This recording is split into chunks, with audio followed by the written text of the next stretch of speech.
Langage corporel du PN, décoder les gestes qui le trahissent. Le langage corporel du PN peut être peaufiné et maîtrisé à l'extrême. Il ne parviendra jamais à masquer les intentions malsaines à la perfection. La communication non verbale traduit le fond de nos pensées avant même qu'elles émergent dans notre conscience. De fait, certaines de ces manifestations sont tout simplement impossibles à mettre en scène. Pour apprendre à décoder les signes physiques qui trahissent les véritables desseins d'un prédateur sentimental, attachons-nous aujourd'hui à l'étude de sa gestuelle et de ses mimiques. Vous verrez que de focaliser votre attention sur son corps et sa façon de se tenir ou de se mouvoir, plutôt que sur le contenu des paroles fallacieuses déversées, pourrait bien vous sauver d'une mise sous emprise émotionnelle. Cette réflexion est tirée d'un article du site internet www.pervers-narcissique.com, dirigé par Pascal Couder, psychanalyste et psychologue clinicien, co-auteur de l'ouvrage de référence « La manipulation affective dans le couple, faire face à un pervers narcissique ».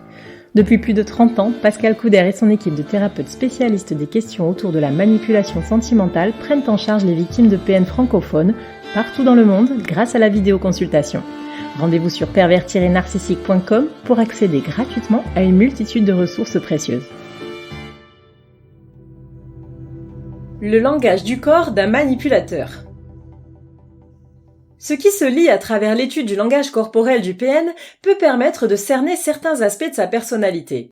Son attitude, sa manière de se tenir, de bouger, donne de précieux renseignements sur sa façon de considérer sa propre personne et autrui, mais aussi sur la véracité de ses propos. La posture du PN, un exemple de communication non verbale, même en position statique. Dès les premiers instants, la communication non verbale du PN diffuse une idée de contrôle. Sa posture est droite, active, mais dans une immobilité censée exprimer un faux calme intérieur. Pourtant, que le personnage soit homme ou femme toxique, il est tout en tension. D'ailleurs, il est fréquent, mais pas obligatoire, que sa silhouette soit plutôt longiligne, d'apparence assez sèche, comme si les efforts permanents pour afficher une vitrine impeccable, insondable, brûlaient toutes les calories et empêchaient donc la prise de poids. De toute cette rigidité peuvent s'échapper involontairement quelques tics peu perceptibles trahissant les contractions musculaires, ou plutôt le besoin de se relâcher furtivement. Il peut s'agir de tremblements de main ou de pied, de gestes machinaux et répétitifs, d'une façon de mâcher un stylo ou un chewing-gum, de siroter nerveusement sa boisson, d'enchaîner les cigarettes, etc. Même si la personne narcissique affiche une certaine nonchalance, elle est incapable d'être dans le laisser-aller. C'est pourquoi il émane une impression de fausseté dans son apparente détente, pouvant alerter un observateur attentif. La position, la façon d'occuper l'espace d'un manipulateur. Suivant que son intention soit de dominer ou de séduire, le pervers narcissique n'aura pas la même façon de se positionner dans l'espace commun. S'il n'a que du dédain pour son interlocuteur, il pourra par exemple lui tourner partiellement ou totalement le dos, et ce, même s'il a une conversation avec lui.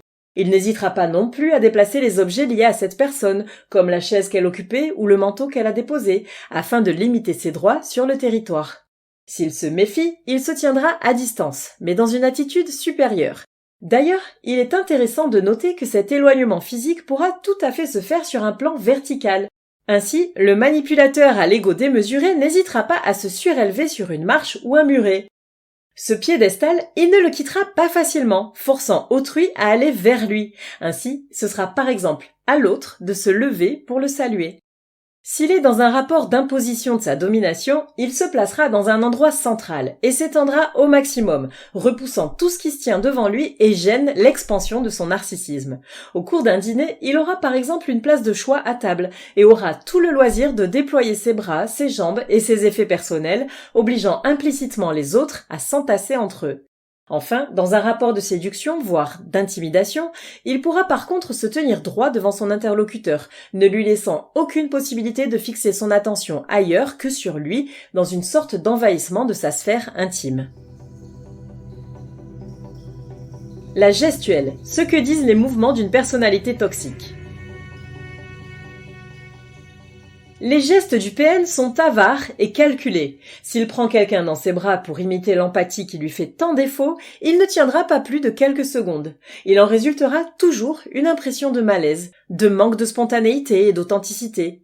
Comme il n'est pas dans le don de soi et la générosité, il lui sera difficile de déployer ses bras et de laisser sa poitrine bien dégagée et accueillante. Son étreinte est crispée, peu réconfortante et encore moins confortable. Par contre, la petitesse de ses mouvements dans l'intimité contraste terriblement avec l'exagération gestuelle dont il peut faire preuve lorsqu'il s'agit d'en mettre plein la vue à son public. S'il veut convaincre, et a fortiori s'il ment, il multipliera les grands mouvements de bras. D'ailleurs, plus ceux-ci seront figuratifs, plus ils auront tendance à dénoter une structuration intellectuelle du discours, et donc potentiellement un mensonge. En effet, illustrer un objet avec un geste dénote un besoin de représenter un concept.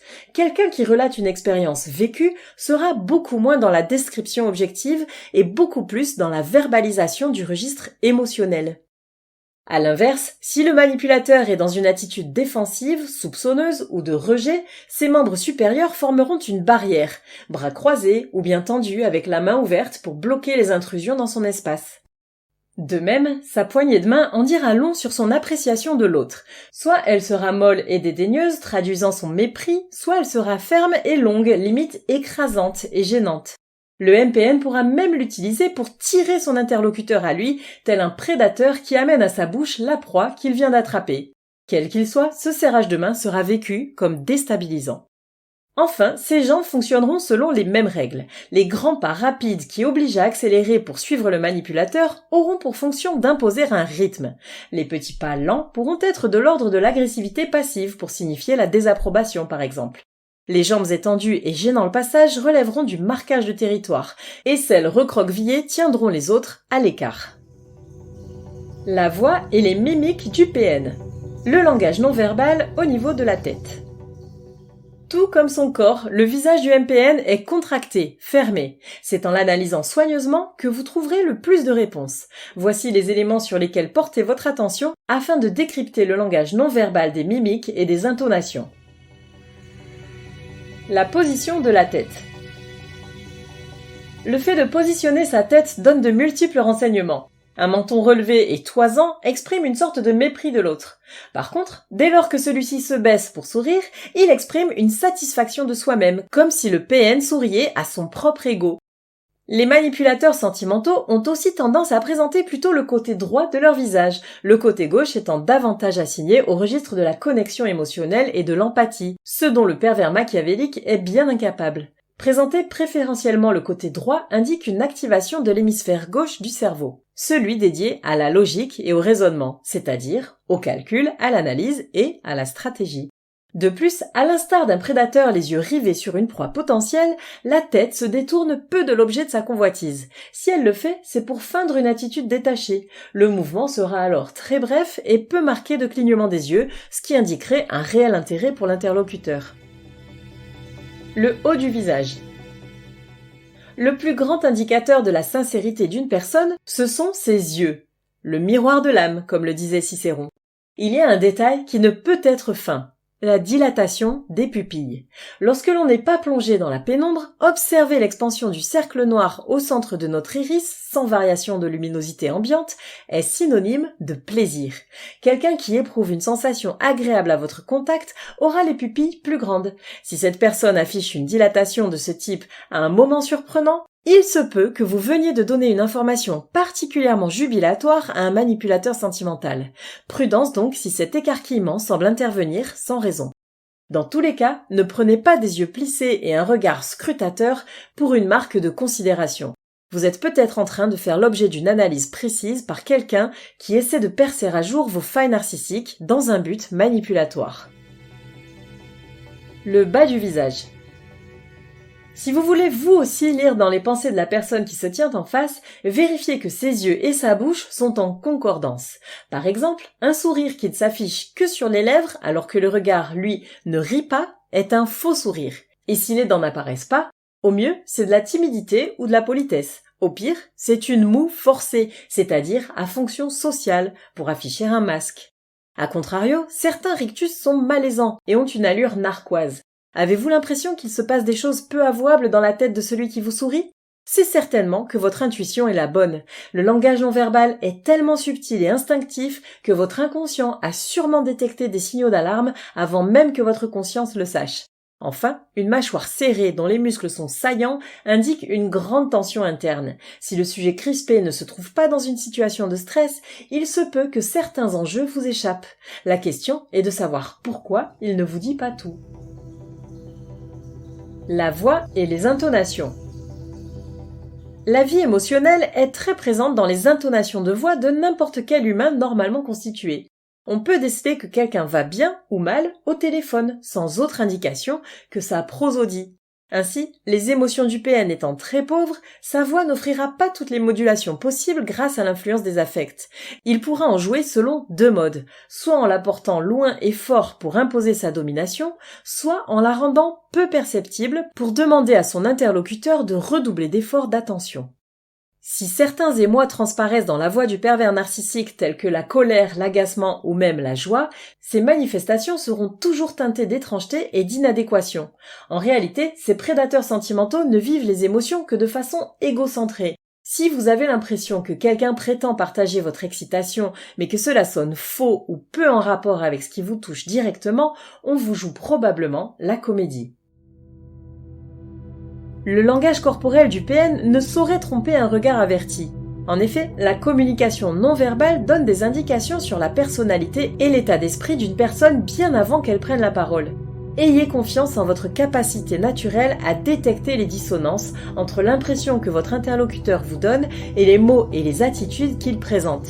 L'erreur serait de tenter de justifier ces incohérences entre les actes et les paroles à la place de celui qui les provoque. Si vous avez un doute sur la sincérité de quelqu'un, vous pouvez avoir recours à notre test gratuit en ligne pour savoir si c'est un profil manipulateur sentimental.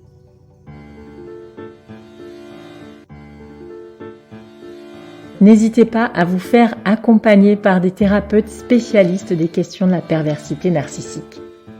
Rendez-vous sur www.pervers-narcissique.com et trouvez-y de nombreux conseils sur comment gérer la séparation, comment gérer l'après, la reconstruction, et vous pourrez également rentrer en contact avec un membre de l'équipe. Ne restez pas seul. Merci d'avoir écouté ce podcast. Rendez-vous très prochainement pour un nouvel épisode. N'hésitez pas à vous abonner pour ne rien manquer des prochaines publications. À très bientôt.